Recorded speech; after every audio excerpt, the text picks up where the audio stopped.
বাংলাদেশ ইসলামী ছাত্র শিবির কর্তৃক আয়োজিত আজকের এই বিভিন্ন ক্যাম্পাসে যারা ছাত্র প্রতিনিধি নির্বাচিত হয়েছেন তাদের সংবর্ধনা প্রোগ্রামে উপস্থিত আজকের প্রোগ্রামের সম্মানিত প্রধান অতিথি, সম্মানিত বিশেষ অতিথিবৃন্দ এবং নির্বাচিত ছাত্র প্রতিনিধি ভাইয়েরা, আসসালামু আলাইকুম ওয়া রাহমাতুল্লাহ।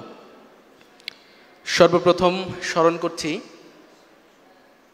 আমাদের বাংলাদেশের স্বাধীনতা থেকে শুরু করে আজ অবধি প্রত্যেকটি গণতান্ত্রিক এবং অধিকার আদায়ের আন্দোলনে যারা শহীদ হয়েছেন, বিশেষ করে জুলাই গণ অভ্যুত্থানে আমাদের সারা দেশে যে সকল ভাইরা শহীদ হয়েছেন, বিশেষ করে আমাদের প্রিয় ক্যাম্পাস চট্টগ্রাম বিশ্ববিদ্যালয় থেকে আমাদের দুইজন ভাই শহীদ হয়েছেন, শহীদ তরুয়া এবং শহীদ ফরহাদ। আমরা তাদের শ্রদ্ধাভরে স্মরণ করছি। আমরা আসলে আজকের প্রোগ্রাম ছাত্র শিবির এত চমৎকার একটি আয়োজন করেছে, আমার মনে হয় আমরা কথা বলার পাশাপাশি সারা বাংলাদেশের মানুষ দেখার সুযোগ তৈরি করেছে ছাত্র শিবির। এর জন্য ছাত্র শিবিরকে ধন্যবাদ জানাচ্ছি। আমরা মনে করি যে এই দেশের যে বড় বড় ক্যাম্পাসগুলো, এই ক্যাম্পাসগুলোতে শিক্ষার্থী ভাই বোনেরা আমাদের উপর যে আস্থা, যে বিশ্বাস, যে ভরসা রেখেছে, আমার মনে হয় এই ভরসা কেবলমাত্র ব্যক্তি হিসেবে কারো উপর রাখেনি, বরঞ্চ এই আস্থা, ভরসা এবং ভালোবাসা দেখিয়েছে ইসলামী ছাত্র শিবিরকে।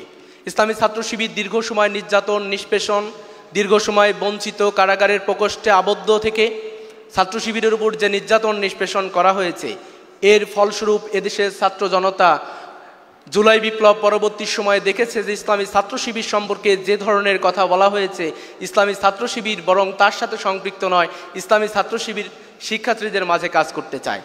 আমাদেরকে প্রশ্ন করা হয়েছে, আপনারা ক্যাম্পাসে যদি বিজয়ী হন তাহলে আপনারা কি ভূমিকা পালন করবেন? আমার মনে হয় আমাদের আশ্বাস, আমাদের ভরসা, আমরা কতটুকু কাজ করব এর উপর আমাদের শিক্ষার্থী ভাই বোনেরা যতটুকু ভোট দিয়েছে তার ইসলামী ছাত্র শিবিরের নৈতিকতা, আদর্শ এবং ইসলামী ছাত্র শিবির তাদের সামনে যেভাবে নিজেকে রিপ্রেজেন্ট করতে পেরেছে, এই আস্থার উপরই ভোট বেশি হয়েছে। আমরা মনে করি যে বাংলাদেশে আগামী যে বাংলাদেশ, এই বাংলাদেশে এই যে আজকের যে ছাত্র সংসদ, আজকে যে শিক্ষার্থী ভাই বোনেরা ইসলামী ছাত্র শিবিরকে রিড করতে সক্ষম হয়েছে, আমার মনে হয় যে আগামী দিনের বাংলাদেশ ইসলামী ছাত্র শিবির আজকে যেভাবে কাজ করে যাচ্ছে এই কাজ করার সুযোগ হয়তো দিবে না, কিন্তু আমার মনে হয়েছে যেটা যে ইসলামী ছাত্র শিবির এই জুলাই বিপ্লবের পক্ষে যেভাবে কথা বলেছে এখন পর্যন্ত অন্য কোনো সংগঠন কথা বলতে পারেনি। কারণ জুলাই বিপ্লবের পক্ষে যদি কথা ছাত্র শিবির জুলাই বিপ্লবের পক্ষে কথা বলে, ছাত্র শিবিরের মতো করে যদি জুলাই বিপ্লবের পক্ষে কেউ কথা বলে, সে ছাত্র শিবির হয়ে যায়। ছাত্র শিবির যে কাজগুলো করে ঠিক তেমনিভাবে প্রতিযোগিতা করতে এসে দেখা গেছে যে অনেকেই প্রতিযোগিতা করেছে, তাদের বিভিন্ন উৎসব করেছে, বিভিন্ন এজেন্ডা বাস্তবায়ন করেছে, কিন্তু দিন শেষে দেখা গেছে ইসলামী ছাত্র শিবির যেই প্রোগ্রামগুলো বাস্তবায়ন করেছে সেটাই সেরা হয়েছে।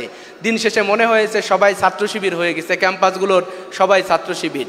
আমি বলতে চাই শুধু এতটুকু যে আমরা যে স্বপ্ন দেখে রাজপথে নেমেছিলাম, আমরা চেয়েছিলাম বাংলাদেশ পরিবর্তন হবে, আমরা মনে করেছিলাম আগামী নেতৃত্ব এমন নেতৃত্ব তৈরি হবে যেই নেতৃত্বের মাধ্যমে বাংলাদেশ পরিবর্তন হবে, কিন্তু আমরা লক্ষ্য করছি আমরা যে কাঙ্ক্ষিত নেতৃত্ব, কাঙ্ক্ষিত বাংলাদেশের জন্য স্বপ্ন দেখেছিলাম, বরঞ্চ জুলাই বিপ্লবকে ধারণ না করে একটি বৃহৎ গোষ্ঠী তারা জুলাই বিপ্লবের বিপক্ষে অবস্থান নিয়ে জুলাই বিপ্লবকে ধামাচাপা দিয়ে বাংলাদেশকে নতুন ন্যারেটিভে নিয়ে যেতে চায়। কিন্তু আমরা মনে করি যে পতিত খুনি হাসিনার পতন হয়েছিল কেবলমাত্র বিশ্ববিদ্যালয়ের শিক্ষার্থীদের পালস বুঝতে না পারা।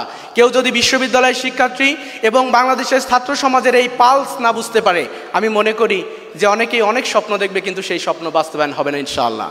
এজন্য আমি দেশবাসীকে এবং ইসলামী ছাত্র শিবিরকে এবং ছাত্র সমাজকে উদারত আহ্বান রাখতে চাই, আমরা জুলাই বিপ্লবের পক্ষে কথা বলতে চাই যতক্ষণ পর্যন্ত আমরা জুলাইয়ের এই শহীদদের সাথীরা বেঁচে আছি। আমরা জুলাই শহীদদের পক্ষে কথা বলতে চাই যতক্ষণ পর্যন্ত আমাদের জুলাই শহীদদের মায়েরা আমাদের জন্য দোয়া করে।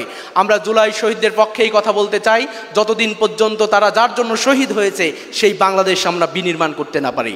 সবাইকে ধন্যবাদ জানাচ্ছি। আসসালামু আলাইকুম ওয়া রাহমাতুল্লাহ।